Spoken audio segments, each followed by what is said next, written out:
कि आप चाहते हैं कि ये सामर्थ आपकी लाइफ में और बढ़े। आज का जो वचन आप सुनने वाले हो, ये खास इस करके है कि आप ये ऐसी महासामर्थ कैसे हम प्राप्त करते हैं परमेश्वर से। हालेलुया। केवल एक प्रभु को दास को नहीं ये सामर्थ चाहिए, ये अभिषेक चाहिए, ये आपको भी चाहिए। हालेलुया। ये आपको भी चाहिए। अगर एक वचन को मैं देखूं, यहां पर ये भेद है इसका। अभी जो प्रभु ने, होली स्पिरिट ने मुझे दिया, बाइबल खोलने को बोला प्रभु ने, और मैंने इसे खोला। अगर आप इफिसियों की किताब खोलेंगे, उसका 4 अध्याय 23 से लेके 32 तक आप नोट कर लो। अगर मैं 29 आयत को पढ़ूं इसकी, यहां पर लिखा है, कोई गंदी बात तुम्हारे मुंह से ना निकले, पर आवश्यकता के अनुसार वही निकले जो उन्नति के लिए उत्तम हो, ताकि सुनने वालों पर अनुग्रह हो। कहता है कोई गंदी बात तुम्हारे मुंह से ना निकले, और उन्नति के लिए, उन्नति। अब मैंने अच्छी बातें, भविष्यवाणी की बातें आपके ऊपर बोली, क्या कि इसने आपकी उन्नति। किसी को उस आत्मा ने गिल्टियों से आजाद कर दिया, किसी को उस आत्मा ने अभी उनके पेन से, दर्द से नाम लेकर उसे आजाद कर दिया। और क्या उन्नति हुई लोगों की, ताकि उससे सुनने वालों पर अनुग्रह हो। देखो, किया किसी ने अनुग्रह? परमेश्वर ने। किसके द्वारा सुना? उसके वचन के द्वारा, उसके दासों के द्वारा आपने सुना, और आप पर उसकी दया हुई। हालेलुया। अनुग्रह हुआ। सुनने वाला। लेकिन बुद्धिमान के बोलने से लोग चंगे होते हैं। बुद्धिमान के बोलने से लोग चंगे होते हैं। प्रभु ये चाहता है कि आप ऐसे बन जाएं। हालेलुया। आप अपनी जुबान को ऐसे होलीनेस में लेके जाएं, पवित्रता में लेके जाएं, अपने आप को ऐसे पवित्रता में लेके जाएं। प्रभु के आत्मा को अधिकता से अपने अंदर ऐसे बसने दो कि उसका पवित्र आत्मा ऐसे आपके अंदर बसे कि आपके अंदर आश्चर्य कर्म, आप जब बोलें वो हो। हालेलुया।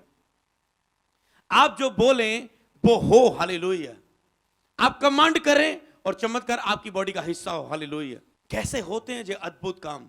जब आप अपने आप को होलीनेस में लेके जाते हो। हालेलुया। पवित्रता में लेके जाते हो, अपने जीवन को समर्पित करते हो परमेश्वर के सामने, और उसके चेले बन जाते हो। हालेलुया। जब समर्पित करते हो अपने आप को, सरेंडर करते हो टोटली, तो फिर आप बिलीवर, आप घर में कमांड करेंगे। लेकिन बुद्धिमान के बोलने से लोग चंगे होते हैं। आप अगर ये स्पिरिट में बढ़ गए, अधिकता से आत्मा उसके अंदर आपके बस गया, कोई भी प्रॉब्लम्स होगी, आप उसका नाम लेंगे और उसे बोलेंगे जा, तो वो जाएगी। हालेलुया। अथॉरिटी, पावर आपके शब्दों में। सोचो कैसे एक प्रोफेटिक वर्ड किसी की लाइफ को बता के और उसे प्रेगनेंसी के साथ ब्लेस कर सकता है। कैसे लोग अभी नाम बोल के हील हो सकते हैं। ये कैसे महासामर्थ काम कर रही है। हालेलुया। इसका कारण एक ही है। हालेलुया।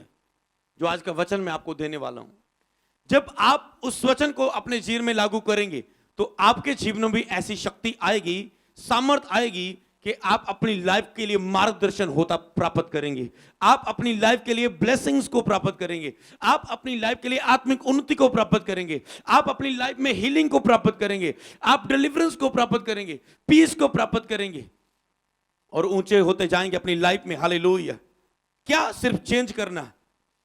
और उसे लिखा है, कोई गंदी बात तुम्हारे मुंह से ना निकले, आवश्यकता के अनुसार वही निकले जो दूसरों की उन्नति हो, ताकि सुनने वालों पर अनुग्रह हो। ऐसे बनो कि आप बोलें और वो काम हो। हालेलुया। आपको पता है हम अपने बोलनों को कितना चौकस रखते हैं। हमें पता है हम कुछ मजाक में भी बोलें, हम कुछ में भी बोलें, हमारे शब्दों में सामर्थ है। अगर हम बोलें वो हो जाएगा। हालेलुया। तो क्या आप चाहते हैं कि प्रभु आपके शब्दों को सामर्थ्य करे, आपके अंदर ताकत आए, पावर आए? क्योंकि अगर आपकी लाइफ में सामर्थ नहीं है, पावर नहीं है, तो आपकी लाइफ आगे नहीं बढ़ेगी। क्योंकि परमेश्वर का राज्य बातों में नहीं, शक्ति में है, सामर्थ में है। हालेलुया। और यहां पर आगे लिखा है 30 आयत में, परमेश्वर के पवित्र आत्मा को शोकित मत करो। कैसे चमत्कार होंगे आपकी लाइफ में अगर पवित्र आत्मा शोकित है आपकी लाइफ में? ऐसे नहीं प्रभु अपने दासों की तरह बात करता। जब वो होलीनेस में जाते हैं, पवित्र आत्मा के साथ संगति में जाते हैं, तो परमेश्वर पवित्र आत्मा उनको यूज करता है अपनी महिमा के लिए। हालेलुया। परमेश्वर के पवित्र आत्मा को शोकित मत करो, जिससे तुम पर छुटकारे के दिन के लिए शाप दी गई है। उसे शोकित मत करो, उसे अशुद्ध मत करो, पाप मत करो अपने शरीर में, बोलने के द्वारा, कानों के द्वारा, सुनने के द्वारा, आंखों के द्वारा, देखने के द्वारा, दिल में जलन भरने के द्वारा, ईर्ष्या रखने के द्वारा, क्रोध भरने के द्वारा, और दिमाग में गंदे विचारों के द्वारा, और शरीर के द्वारा गंदे काम ना करने। अपने आप को पवित्र रखो। जब आप पाप करते हो तो पवित्र आत्मा आपकी लाइफ से चला जाता है, उसकी शक्ति आपकी लाइफ से काम नहीं करती। फिर डेवल, दुख, बीमारियां, परेशानियां आपको तंग करती हैं। हालेलुया। तो क्या है, अधिकता से उसकी आत्मा को अपने अंदर बसने दो। ये एक ही चीज से हो सकता है, प्रेयर। जब आप प्रेयर में बढ़ते हो तो आप सेल्फ कंट्रोल में जाते हो, सेल्फ डेथ में जाते हो, होलीनेस में जाते हो, उपवास में जाते हो, वचन के भेदों में जाते हो, और प्रभु की संगति में होकर उसके साथ एक आत्मा होकर आश्चर्य कर्मों को देखते हो। और आगे लिखा है, सब प्रकार की कड़वाहट, क्या है कड़वाहट, क्या है, अंदर पैदा होती है। प्रकोप, क्रोध, कलह, निंदा, सब बैरभाव समेत तुमसे दूर किए जाएं। इन चीजों को दूर कर दो। देखना कैसे यहोवा तुरंत आपके जिन में बड़े बड़े कामों को करेगा। एक दूसरे पर कृपालु और करुणामय हो, और जैसे मसीह में तुम्हारे अपराध क्षमा किए गए, वैसे तुम भी एक दूसरे के अपराध क्षमा करो। आपके अपराध तो यीशु ने माफ कर दिए, क्या दूसरों के आप क्षमा करते हो? कहता है अपने आप पवित्र आत्मा को शोकित मत करो। और 23 आयत में लिखे है, अपने मन में आत्मिक स्वभाव में नए बनते जाओ। अपने मन में आत्मिक स्वभाव में नए बनते जाओ। अपने मन में आत्मिक स्वभाव प्राप्त करो। ये शैतानी मन में बातें, दिमाग में गलत इधर उधर की उल्ट फेर की बातों को निकाल दो। अपने मन को आत्मिक स्वभाव में नए बनाओ, तो देखना कैसे पवित्र आत्मा जिस तरह उसने मेरे के द्वारा कार्य कर रहा है, इस तरह आपके द्वारा वो कार्य करेगा। आपकी लाइफ के हालात चेंज होंगे जब आप कमांड करेंगे प्रेयर में जाके। वो दुष्ट आत्मा, वो बीमारियां, वो हालात, वो तंगियां आपके जीवन से जाएंगी यीशु मसीह के नाम में। और 24 आयत में, नए मनुष्य को पहन लो, परमेश्वर के अनुरूप सत्य की धार्मिकता और पवित्रता में सिरजा गया है। इस कारण झूठ बोलना छोड़कर हर एक अपने पड़ोसी से सच बोले। आपको लगता है कोई नहीं, छोटा जाए झूठ है, कोई गल नहीं, लेकिन होने लगा। फिर जब आप अपनी बीमारियों को, दुखों को जब 5-5, 10-10 साल लेकर पकड़े रहते हो, फिर आपको पता चलता है ये छोटे झूठ का क्या असर हुआ। क्योंकि हम आपस में एक दूसरे के अंग है। क्रोध तो करो पर पाप मत करो। सूर्य अस्त होने तक तुम्हारा क्रोध जाता रहे।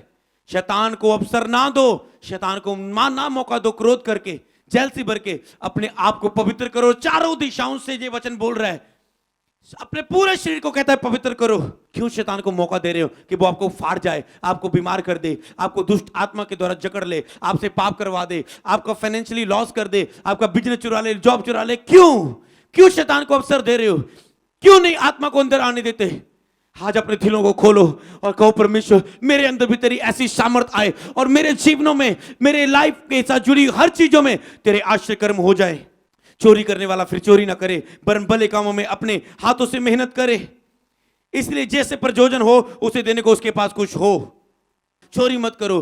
फाइनेंशियली ब्लेस हो, ताकि जब कोई जरूरतमंद आपके पास आए, आपको उसे देने के लिए कुछ हो आपके पास। एक पास्टर मेरे पास आया, मैं उसे बोल रहा हूं, मैंने कहा जरूरतमंदों की ज्यादा से ज्यादा परसेंट अपने चर्च के से हिस्से से जरूरतमंदों की ज्यादा से ज्यादा मदद करना है तूने, इससे तेरी अनॉइंटिंग बढ़ेगी। कहता हाँ अच्छा पास्टर ये कैसे? दूसरों की जरूरतमंदों की चैरिटी करने से, जहां ना तो विधवाओं की सुधि लेने से, लोगों की मदद करने से, सहायता करने से, उनके दुखों को दूर करने से, उनके बोझ को उठाने से, उनके तरस उन पर करने से अनॉइंटिंग बढ़ेगी। मैंने कहा यस, क्योंकि उसने कहा दया करो तो तुम पर भी दया की जाएगी। तो परमेश्वर भी आप पर दया करता है, आपको मौका देने के लिए, अभिषेक देने के लिए, क्योंकि ये ग्रेस है जो अभिषेक जो उसकी दया से मिलता है। हालेलुया।